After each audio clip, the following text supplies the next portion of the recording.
Hey guys, I hope you're all doing really well. Today I'm in the 2009 Toyota Corolla Fielder. So this car is usually the one that a lot of people run to, especially when they're looking for a fast car, or they just want a car that is fuel economical, a car that is cheap to run, easy to drive, probably easy to fix, and usually, even people who are looking for a fast car, usually people will recommend that they buy this car. However, I'm more inclined towards the Axio, the sedan version of the Fielder, because I feel like it's a little bit more compact. And if I'm single and I just want to be driving myself, I just want to get used to driving and all that, I may not necessarily need a wagon kind of vehicle. But they're right. Generally, it's a very versatile vehicle. It's fairly comfortable. It's not noisy, not that noisy, of course. Yeah, it's let's say a cheaper Toyota, so you might find that you get a bit of the road noise, the wind noise from the outside, which is expected. So the Fielder is based on the Corolla. It shares the same platform as the Axio, that's Paseo, the Romion, the Auris. They're all pretty similar. The engines are literally the same. So this one is the one I recommend for most people. If you can get the 1.8 liter Toyota Corolla Fielder, you are able to do much more than somebody who buys the 1.5 liter Toyota Corolla Fielder. Yes, the Fielder, if you are not exactly planning to drive a lot of people and you're just going to be driving yourself all the time, and just you and maybe one child, or you and your partner, or you and your partner and two children, yeah, you can still do the 1.5 liter. But when it comes to versatility, say you have long distances, you have maybe a bigger number of people to carry over a long distance, you might want to consider this one, because I usually advise people to buy a car that will be able to deal with most of their car needs when they are driving in the country, in Uganda, because we have all kinds of roads with all kinds of personalities and circumstances. So you might find yourself in a circumstance where you have 6 people in the car and you're going up a hill and your car is just not going. So the 1.8 liter definitely does better than the 1.5 liter. Also, you find that the 1.8 liter is more powerful than the 1.5 liter, obviously. And so you find that it will, if you're going to use the car for heavy work, say carrying heavy things in the boot, maybe you have a few, maybe, I don't recommend, but some people like to put bags of cement in their car, it will probably perform better. Though I've found that the 1.8 liter is also kind of tuned differently in terms of the suspension. So you find that it's a little more sturdy on the ground. You find that it's even a little bit more raised. It's probably because the suspension is a bit more tough to handle the weight of the engine. In terms of speed, I don't think you would struggle with this car because it's really light. I think it's about 1,300 and something, about 1.3 tons. And to give a 1.8 liter to a 1.3 ton vehicle, that's really generous. Now, this is not a car that you buy because you want to show off, you want to look cool.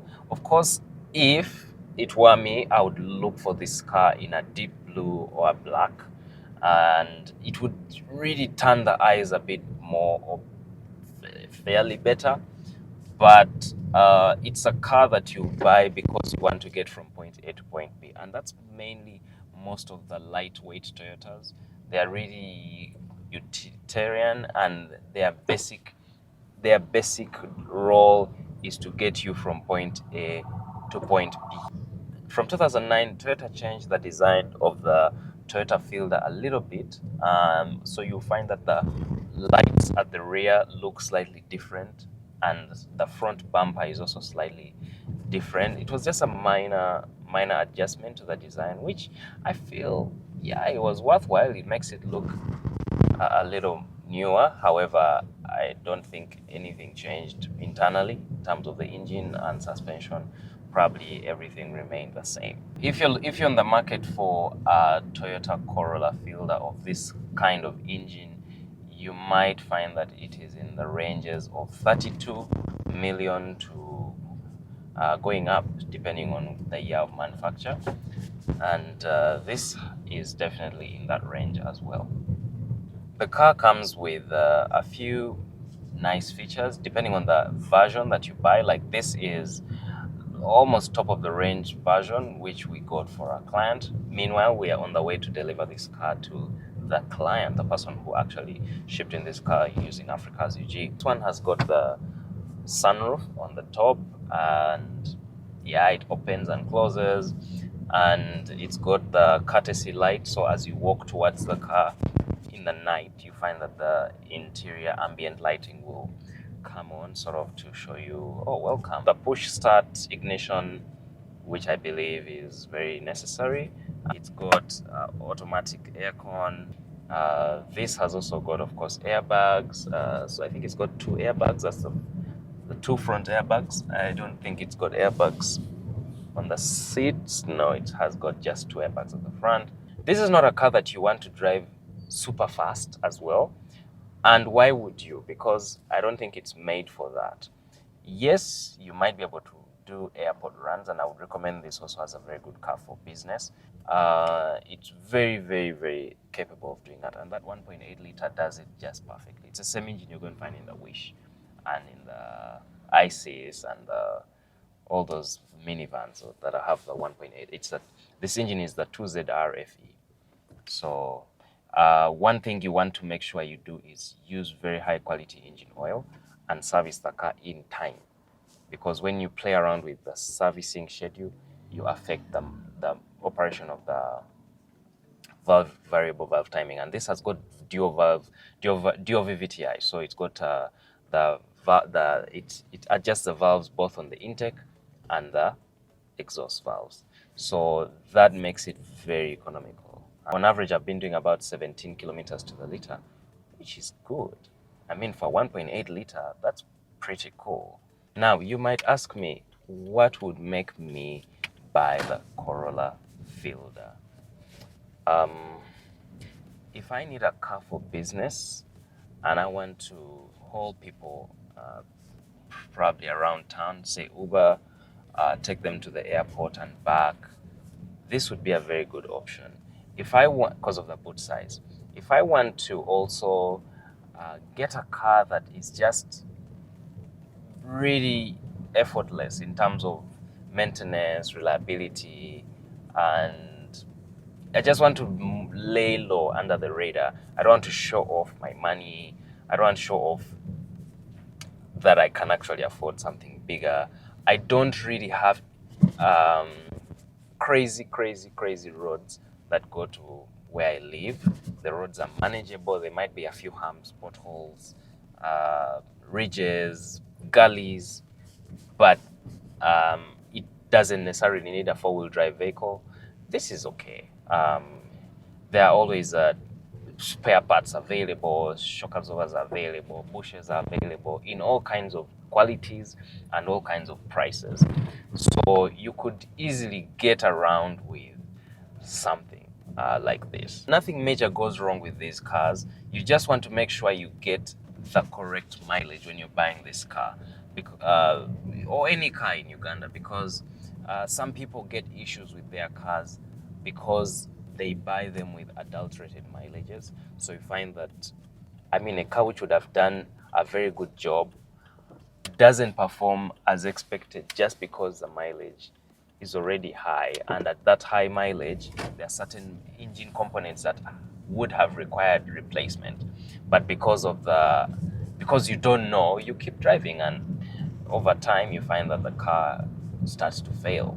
And usually you'll find that at very high mileages with these cars, or Toyotas generally, you find that you might have a bit of an issue with the module that manages the key, the module that manages the wireless key or the keyless entry. You might find an issue You might find an issue with you might find an issue with the valve timing system, of course, where you might need to replace the solenoid, the valve variable valve timing solenoid.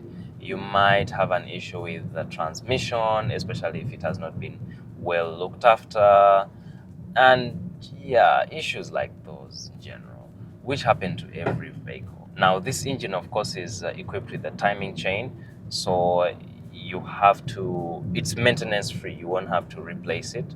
You just have to hear for sounds like a rattle, like when you start the engine in the morning on a cold start and it rattles. That could be a sign that you might need to change the timing chain. The rattle will sort of sound like a diesel engine. So the top speed for this car is limited to 180 kilometers per hour. But like I said, I wouldn't advise you to drive this car at high speeds, because once you get over 100, it just feels really light. And most of the time, such cars will be slightly lifted or raised just to manage with the ground clearance. So you find that it will probably be even less stable. And so overspeeding on such a car might just cause you trouble. So I wouldn't have any reservations driving this car, because I know that I would drive it for probably even 10 years, because it's barely, it has little to no issues whatsoever. As long as it's serviced in time, it's in the right hands. And you know, one of the things that will make a car last is when the owner of the car knows everything about it. So meaning, you don't give your car to your brother, then your cousin, then your sister, then whoever needs it, it's available. Usually that is when you might start to have issues with your car, because you can't track what happened and you don't know who drove it where. So you want to try, especially if it's your first car, try to get a car which you will drive for yourself. And when you get it, be strict on it. It's okay. It's your money. It's your car. Let's try now to get it to top speed. So this is 60. That's 100. Yep. It's got a CVT gearbox, so yeah, they're the best in terms of fuel economy because they give you the right gear at the right time. And yeah, for a 1.8 liter to be fitted on a car that weighs 1.3 tons, this car will go. If you want it to go really fast, it will go.